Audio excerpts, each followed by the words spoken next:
Acabando. Então, eu vou compartilhar a tela aqui para nós continuarmos na nossa aula de ontem. Continuar a partir de ontem, né?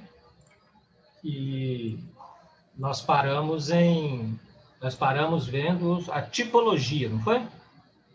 Foi. A tipologia. Hoje é a tipologia da leitura, que nós vimos ontem. Tá? Qual que é a tipologia? Quais são os tipos de leitura? A leitura informativa, que para que eu possa fazer essa leitura informativa, eu faço uma leitura seletiva. Qual que é a leitura? Qual que é o objetivo da leitura seletiva? Identificar a ideia nuclear, o núcleo frasal de cada parágrafo. Não é? E o segundo passo da leitura informativa é a leitura crítica, que exige do leitor uma visão abrangente em torno do assunto. Não é? Para quê? Para que você possa estabelecer a diferença entre as sucessões de ideias. Tá? Por isso é uma leitura crítica. A crítica, como eu disse, não é só falar mal. Tá? A crítica é dialogar com o texto também. Tá? Tá. Então, e daí a leitura interpretativa, que é o domínio de todo o texto, ou seja, é o entendimento do texto. Certo? Daí nós passamos, então, para a leitura, para a estrutura do texto. Certo? Para que nós possamos entender a estrutura do texto, que a nossa postura também vai chamar de níveis de leitura, tá? Nós temos que entender que, para que nós tenhamos uma condição mínima de interagir com o texto, ou seja, isso aí está na apostila, tá? Isso aqui está, eu só abri a apostila para vocês aqui, tá? Lá na página 30, isso aqui, ó, página 30 da apostila, tá? Para que nós possamos, então, conseguir fazer uma leitura do texto, ou seja, interagir com o texto, dialogar com o texto, não é? É necessário que nós tenhamos esse conhecimento linguístico e conhecimento de mundo. Eu já falei isso para vocês, desde o primeiro dia de aula eu falo isso para vocês. É fundamental o conhecimento linguístico e conhecimento de mundo. O conhecimento linguístico, obviamente, ele é fundamental para que você tenha compreensão da estrutura, do texto, da gramática, das normas, das regras, do texto, enfim, não é? Da língua como um todo. Não é? Ô, professor, eu quero tirar uma dúvida, assim, eu esqueço. Quando tem uma frase, assim, ela termina, aí tem uns 3 pontinhos, aí ela começa com a letra maiúscula. Como que se chama isso aí? Reticências. Reticências, esses 3 pontinhos. Ah, tá. É para você dizer que existe alguma coisa ali que eu retirei. Existe algo de texto que não está escrito. Algo para você pensar, por exemplo. Tá? Essa é a ideia da reticências. Tá bom? Tá? Então, o conhecimento linguístico, então, obviamente, ele é muito necessário, para não dizer fundamental, para que você tenha conhecimento da língua, para que você possa ler o texto, óbvio, não é? As regras, as normas, etc, etc. Okay? O conhecimento de mundo também é fundamental. O conhecimento de mundo é o que me dá um conhecimento prévio do assunto, tá? Esse conhecimento anterior do assunto, ou seja, parte ele é percebido e parte ele é previsto no texto. O que é isso? O que isso quer dizer? O que é percebido é o que está escrito no texto. Maria está bonita hoje. O que nós percebemos nesse texto? Que Maria está bonita. E o que é previsto no texto? O que eu posso deduzir desse texto? Maria está bonita hoje. Primeiro, que ontem ela não estava bonita. Certo? Então, vocês tenham cuidado quando vocês virarem com a namorada de vocês, com a esposa. Nossa, como você está bonita hoje. Ela vai virar para você e falar assim, aí ontem não estava bonita, não? Entendeu? Isso é o que nós chamamos de inferências, implícitos, pressupostos. Tá? A gente tem que ter muito cuidado na hora que escreve com o que não é escrito. Como nesse exemplo. Maria está bonita hoje. Quer dizer, então, que ontem ela não estava? Complicado, né? Essas percepções a gente só consegue fazer com conhecimento, com estudo. Tá? Tranquilo? Esse é o conhecimento de mundo. Então, está aqui. Conhecimento linguístico. É o conhecimento que faz com que o indivíduo fale uma língua como falante. E o conhecimento de mundo é uma espécie de dicionário enciclopédico do mundo e da cultura. Não é? É o conhecimento das coisas, da vida, das coisas. É como eu digo, por exemplo, o carnaval este ano foi bom. Eu não preciso explicar o que é carnaval. Todo mundo sabe o que é carnaval. E tudo que envolve o carnaval. Não é? Tudo que o carnaval significa, não é?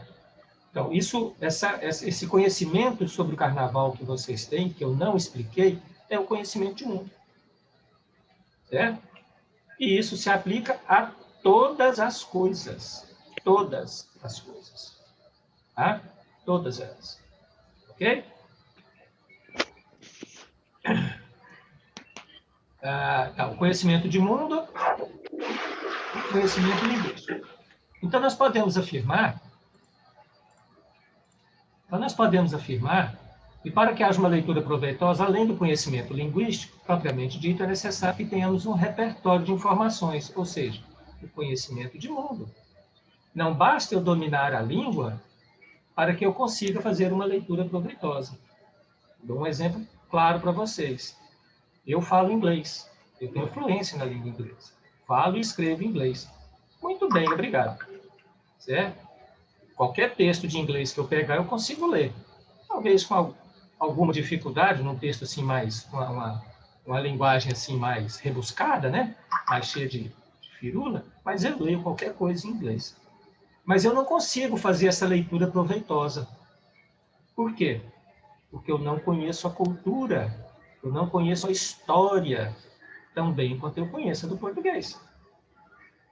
Vocês estão entendendo? Compreendeu, né? Tá. Que bom que vocês compreenderam.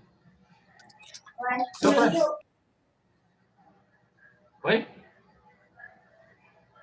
Tá.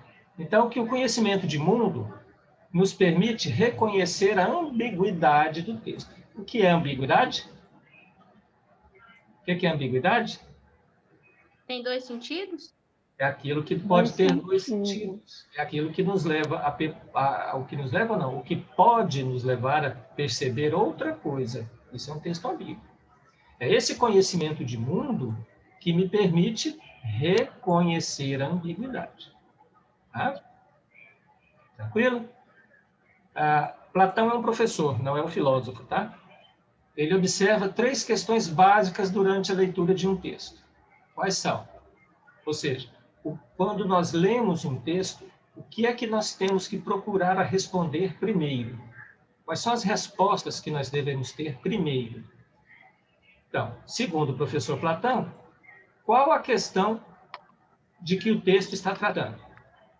O que é isso? Essa é a primeira pergunta que eu devo responder quando eu leio um texto. Qual a ideia, qual a questão de que texto está tratando? Ou seja, que questão é essa aqui? Que Platão diz aqui. É a ideia nuclear, é o núcleo frasal. Então, a primeira coisa que nós temos que procurar no texto, não é qual é o núcleo frasal de que o texto está tratando. Ou qual é a questão, qual é a ideia que o texto trata. Essa é a primeira pergunta que eu devo responder. Tá? A segunda pergunta que eu devo responder é qual a opinião do autor sobre a questão posta em discussão.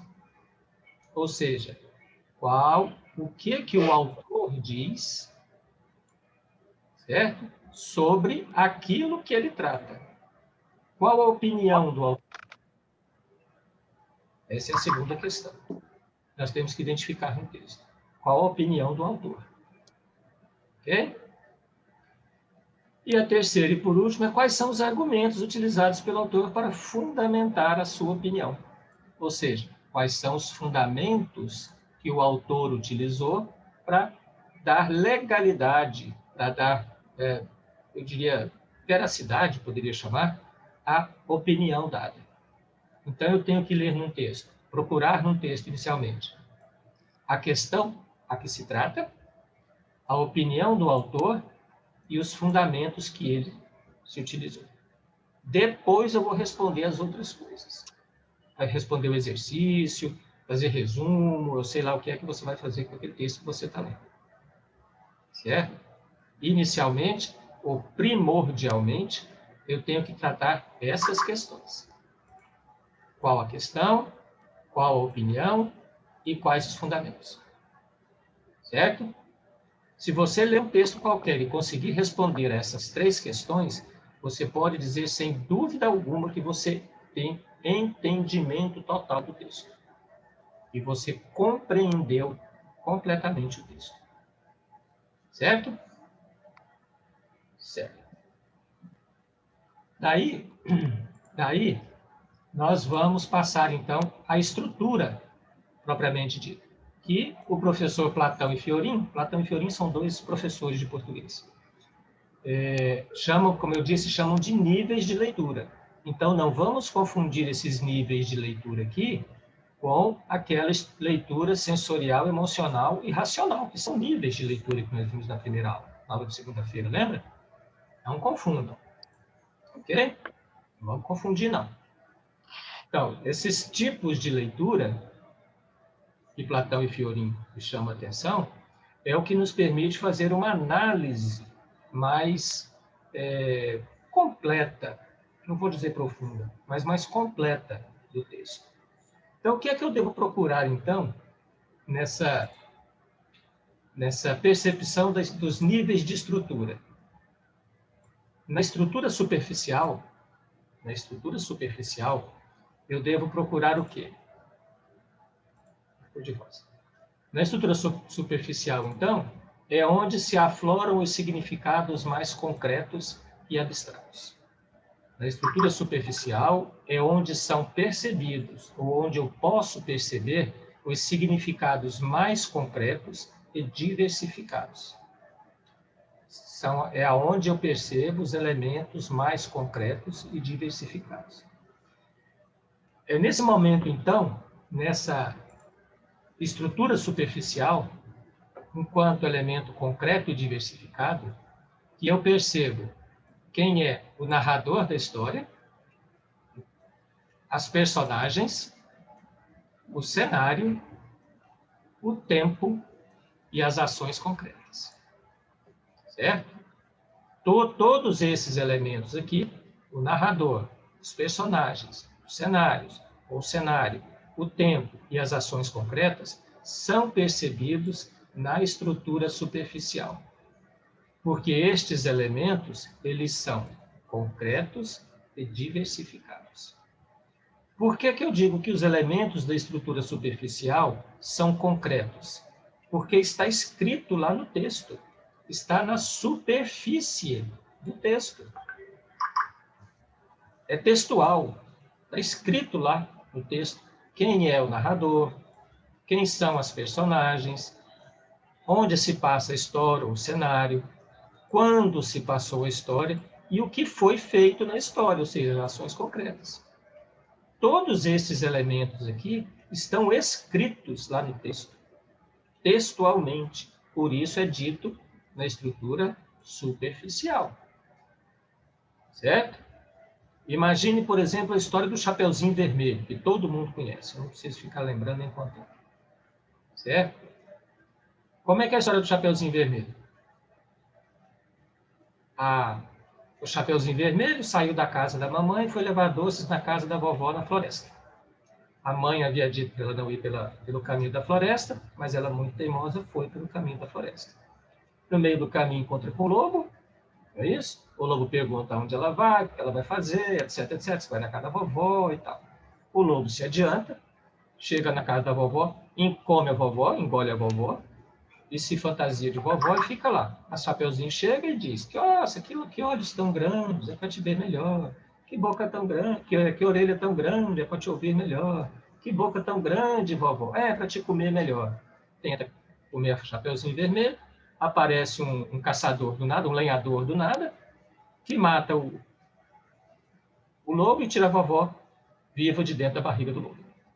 Resumidamente, é isso a história. Ora, aí eu te pergunto, então, quais são os personagens do da história do Chapeuzinho Vermelho? O A Chapeuzinho, o lobo, a vovó, o Chapeuzinho, a vovó, o lobo caçador. e o lenhador. Não é? Quando muito, talvez a mãe do Chapeuzinho, que lá no início tem uma fala pequena. Não é? Então, esses são os personagens. Para quem todo mundo já leu a história do Chapeuzinho Vermelho, né? Isso não está escrito lá? Eu precisei inventar algum personagem desse? Não. Todos esses personagens estão escritos lá no texto, textualmente.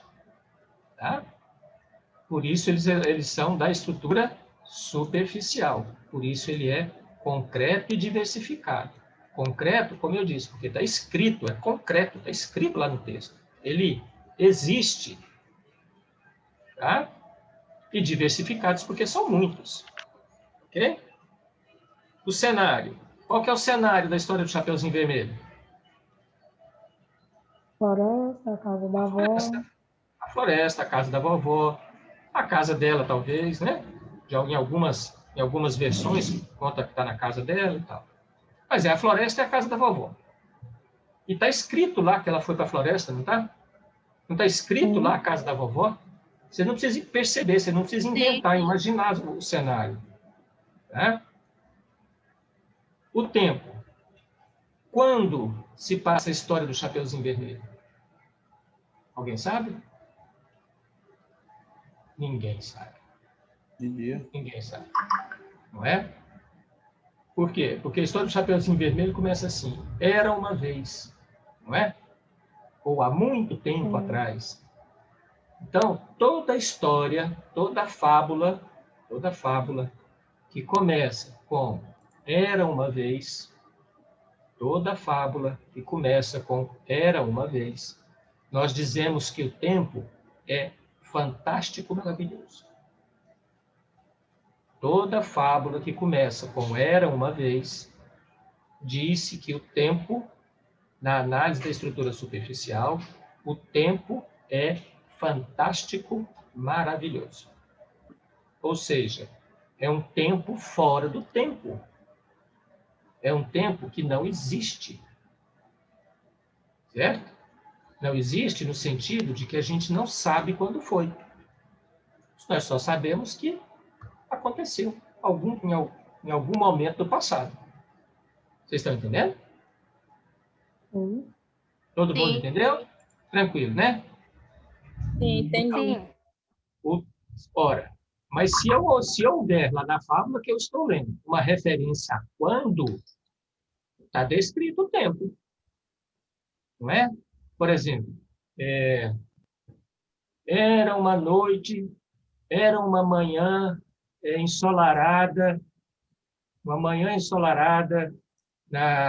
era em 1835, quando o Chapeuzinho Vermelho foi levar bolo para a vovó. Ora, eu tenho tempo, 1835. Porque eu escrevi lá no texto que foi 1835. Tá? Eu também não consigo ver esse amor de vocês, não, mas pode desligar o áudio quem está cantando, por favor?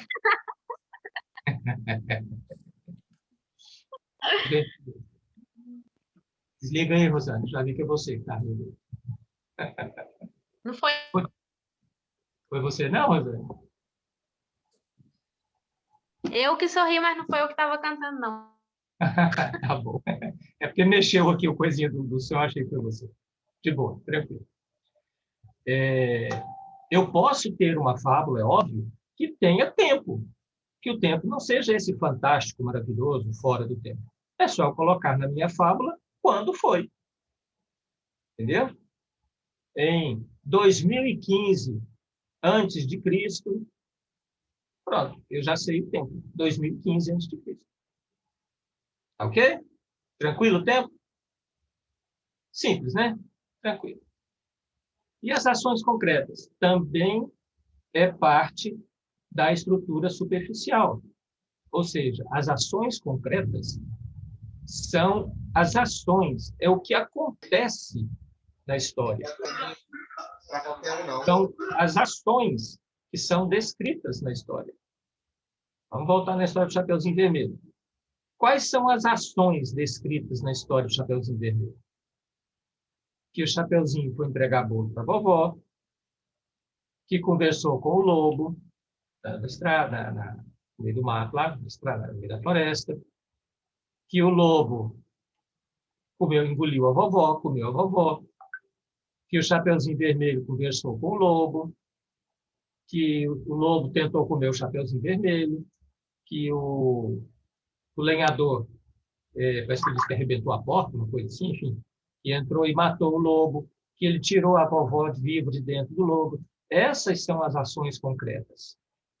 Ou seja, ações concretas são aquelas ações descritas na história que têm relevância para o contexto.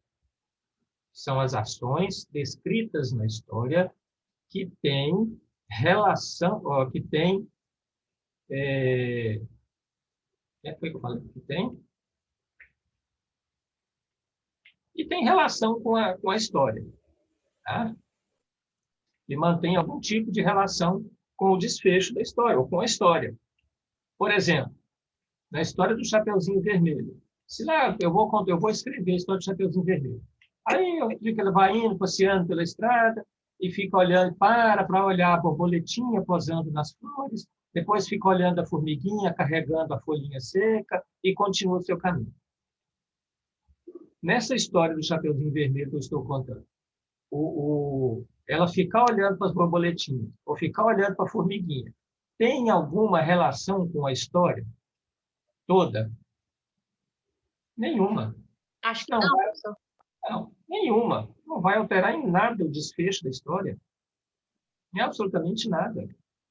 Então, neste caso, essas paradas que ela deu no meio da floresta para olhar a formiguinha, olhar a borboletinha, eu não posso considerar como ação concreta, porque não tem relação nenhuma com o desfecho da história, com a história em si. Não faz relação nenhuma. Tá? Tranquilo? Tranquilo. Então, as ações concretas são as ações descritas na história que têm relevância para o desfecho da história. Certo? Também são parte da estrutura superficial, porque está escrito lá, você descreveu as ações da sua história. Tá? A história do Chapeuzinho Vermelho, quem a escreveu, ele colocou textualmente lá, você não tem que imaginar e pensar que eu acho, parece que ele foi. Não, nada disso. Isso está escrito lá, tudo que ela fez. Ok? Restou, então, o narrador. O narrador, na história, na estrutura superficial do texto, é algo complexo, o narrador. Por quê?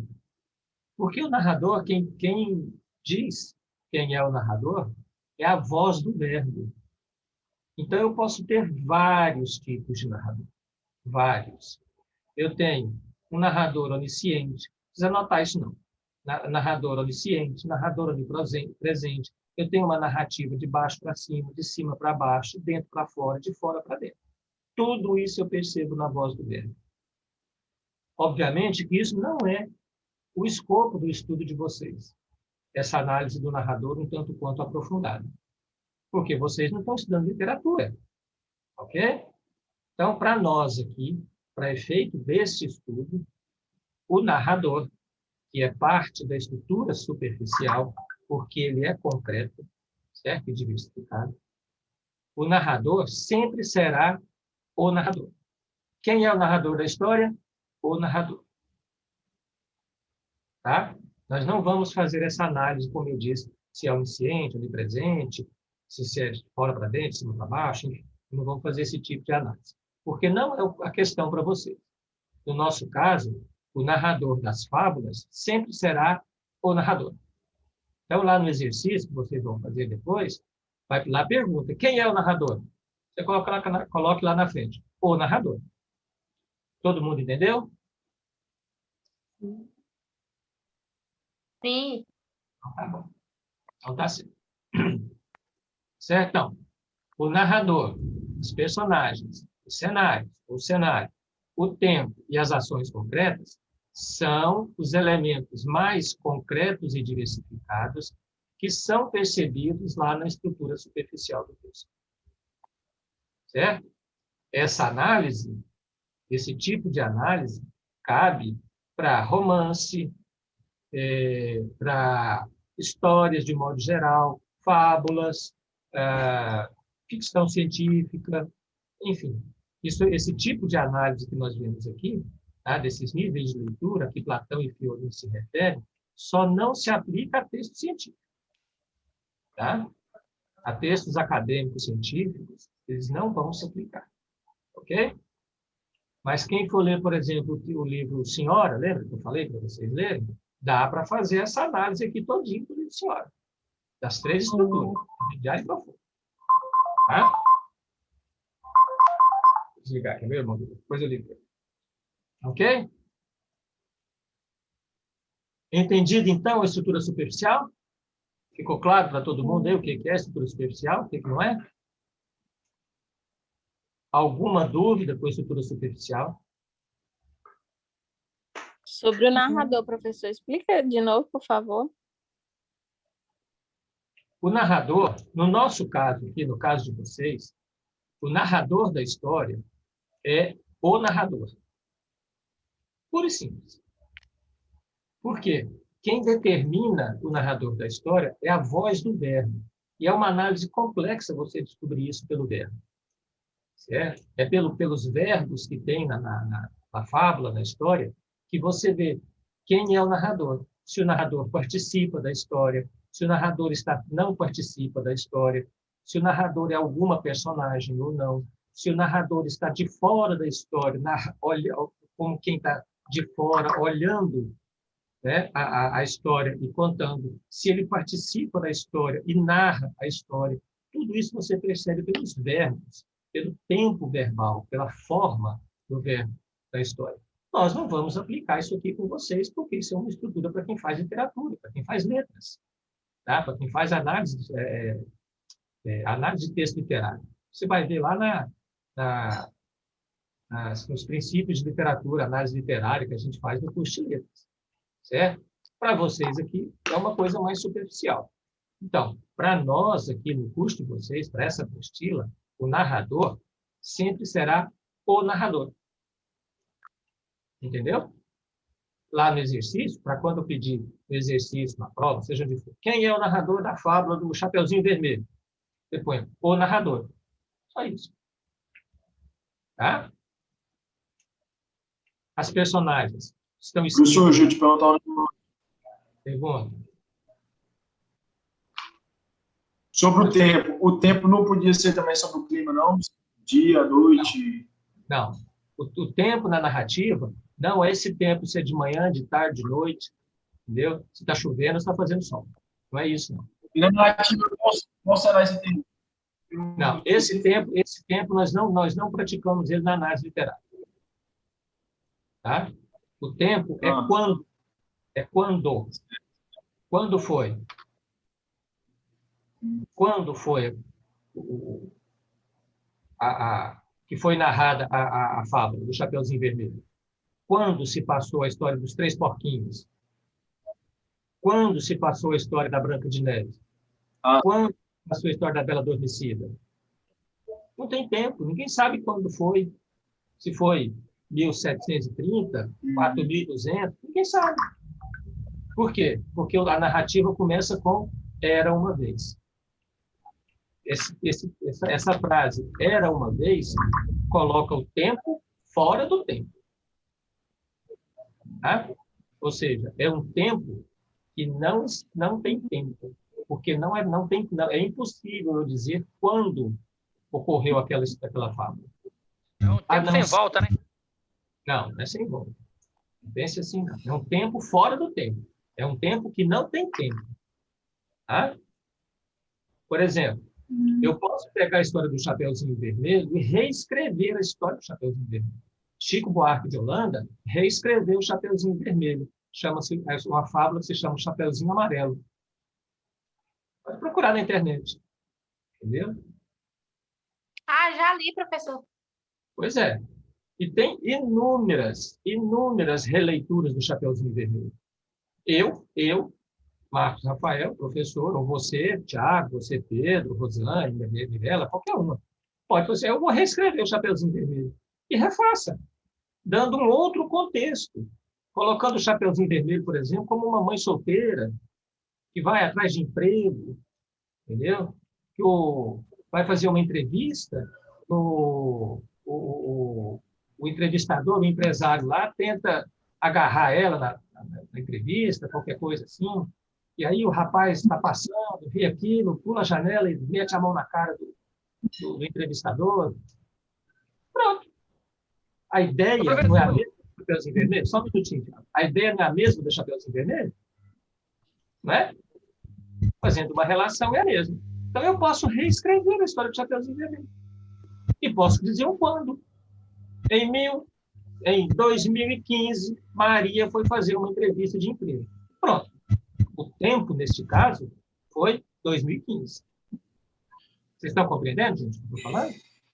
E aí eu construo a minha história no mesmo viés, o mesmo caminho que foi Chapeuzinho Vermelho. Vai levando ela para fazer uma entrevista, pegando o ônibus, conversa com o carro, sei lá, qualquer coisa nesse sentido. Vocês estão entendendo? Tranquilo? Sim. Entendeu, Pedro? Pessoal, o texto, quando ele começa, era uma vez, ele é chamado como mesmo, o senhor disse aí? O texto, quando começa com Era uma Vez, é sempre... Está terminando a aula, tá? Só tem um minuto aqui. Se cair, eu já ia começar uma outra aula. Faz aquele intervalinho e volta, tá? 8h30. Toda fábula que você começa com Era, todo texto que você começa com Era uma Vez, é uma fábula. Toda fábula começa com Era uma Vez. Toda fábula. Tá? E esse Era uma Vez é que dá essa dimensão atemporal do texto. É o Era uma Vez que me diz que o tempo não tem tempo. Não tem o quando. O quando. Tá? Eu vou encerrar para não ficar aquele negócio de fala de cortar, fica feio depois que